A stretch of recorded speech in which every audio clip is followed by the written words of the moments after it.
Kitchen gallery 1 to 3 માં આપ સર્વે સભ્યોનું હાર્દિક સ્વાગત કરું છું। આજે આપણે બનાવવાના છીએ ગુજરાતીઓની ફેવરિટ એવી દાળ ઢોકળી। ગુજરાતીઓ ખાવાના ખૂબ જ શોખીન હોય છે અને એની કેટલીક વસ્તુ તો સમગ્ર ગુજરાતમાં તો ઠીક પણ સમગ્ર ભારતમાં અને વિદેશોમાં પણ વખણાતી હોય છે। તો એમાંની જ એક વસ્તુ એટલે આ દાળ ઢોકળી છે। તો દાળ ઢોકળી બનાવવા માટે મેં લીધી છે તુવેરની દાળ।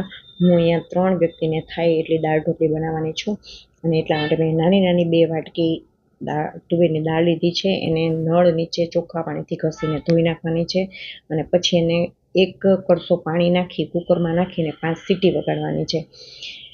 5 સીટી વાગી જાય ત્યાં સુધીમાં આપણે ઢોકળી માટેની તૈયારી કરી લઈએ। એના માટે મેં લીધો છે 1 કપ ચણાનો લોટ, 1 કપ ઘઉંનો લોટ, એમાં નાખ્યું છે મેં શીંગ તેલ, બાકી મસાલામાં નિમક, હળદર, લાલ મરચું પાવડર, ધાણા જીરું, થોડીક નાખીશું ચપટીક જેટલી હિંગ અને પાણી। બસ આટલી જ વસ્તુથી આપણે એનો લોટ બાંધવાનો છે અને આ લોટ છે એ રોટલી કે થેપલાનો લોટ આપણે જેવો બાંધીએ ને એ પ્રકારનો બાંધવાનો છે, ઢીલો ન કરી નાખતા, જેથી કરીને આ ઢોકળી છે એકબીજા સાથે ચોટી ન જાય। તો લોટ આપણો તૈયાર છે। ફરીથી એને તેલવાળો હાથ કરીને હું મસળી રહી છું અને ત્યાર પછી 5 જ મિનિટ માટે હું એને ઢાંકીને રાખી દઉં છું અને ત્યાર પછી એમાંથી આપણે આવી રીતના લુવા બનાવી લેવાના છે અને જેવી રીતે આપણે થેપલું વણીએ છીએ ને એવી જ રીતે આ લુવામાંથી એક સરસ મજાનું મોટું અને પાતળું એવું થેપલું વણવાનું છે। પાતળું એટલા માટે વણવાનું છે કે એ ઢોકળી છે એ તરત જ દાળની અંદર ચડી જાય। જો તમે જોઈ શકો છો કે મેં સાવ પતલું એવું આ થેપલું વણ્યું છે અને વણતી વખતે ચોટતું પણ નથી, કારણ કે એમાં આપણે મોણ નાખ્યું છે અને લોટ બાંધ્યો છે કઠણ। અને ત્યાર પછી આપણે આવી રીતના કાપા પાડી લેવાના છે। બધા જ થેપલા વણી લેવાના છે અને બધા જ થેપલાને વણી અને આવી રીતે કાપા પાડતું જવાનું છે અને એક ડીશની અંદર બધું ભેગું કરી લેવાનું છે, બરાબર। તો આપણી આ દાળ ઢોકળીની ઢોકળી છે એ વણીને તૈયાર થઈ ગઈ છે। હવે આપણે વઘારવા માટે જે કંઈ વસ્તુ જોશે અને મસાલા માટે એમાં જે કંઈ જોશે એ પણ મેં તૈયાર કરી લીધું છે। સામાન્ય રીતે આપણે એમાં ટમેટાં, આદુ, મરચાં, લીંબુ, શિંગદાણા અને વઘારમાં લાલ મરચું, રાઈ, મેથી, જીરું, તજ, લવિંગ અને મીઠા લીમડાના પાન તો હોય જ, અને એની સાથે મેં એક્સ્ટ્રા એક વસ્તુ લીધી છે અને તે છે મરીના દાણા।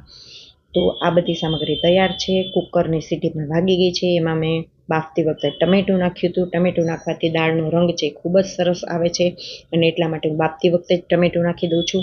એની છાલ મેં કાઢી લીધી છે અને બ્લેન્ડરની મદદથી અત્યારે હું એને એકદમ ક્રશ કરી રહી છું।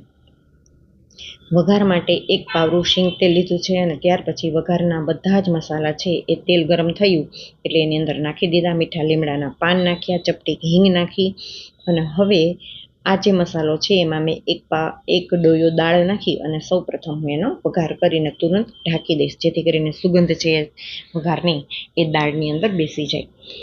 હવે આપણે આ દાળમાં પણ મસાલા તો કરવા જ જોશે, એટલે હળદર, નિમક અને ચટણી, આ 3 જ વસ્તુ એની અંદર નાખવાની છે। અને દાણા તો મેં સવારથી જ છે ને પલાળીને રાખ્યા હતા, એટલે એકદમ સરસ પોચા થઈ ગયા છે। તો આ તકે હું દાણા પણ નાખી દઉં છું। થોડીક વાર માટે એને ઢાંકીને રાખી દો। જો ઉફાણ આવ્યું, એકદમ ઉકળવા લાગ્યું એટલે દાળનો રંગ મસ્ત બની ગયો અને જોતાં જ ખાવાનું મન થઈ જાય ને એવો થઈ ગયો છે। હવે આ દાળ ઢોકળી દાળ ઉકળી જાય ને એટલે એની અંદર આપણે ઢોકળી નાખી દેવાની છે। જો બેનો, ઘણા લોકો છે ને એ પહેલાં દાળ ઉકાળી લે અને એની અંદર ઢોકળી નાખી દે અને પછી એનો વઘાર કરે।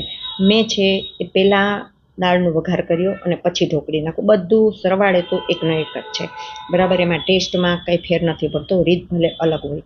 તો તૈયાર થઈ ગઈ છે આપણી મસ્ત સુપર ટેસ્ટી દાળ ઢોકળી, બરાબર। ખાવાની ખૂબ જ મજા આવે। આની સાથે મેં ભાત પણ બનાવ્યા છે અને દહીં પણ છે, ડુંગળી પણ છે અને આ રીતે મસ્ત મજાની ગુજરાતીની ફેવરિટ અને ઘરે ઘરે લોકપ્રિય અને આખા ભારતમાં તો ઠીક પણ વિદેશમાં પણ ખવાતી એવી આ દાળ ઢોકળી છે।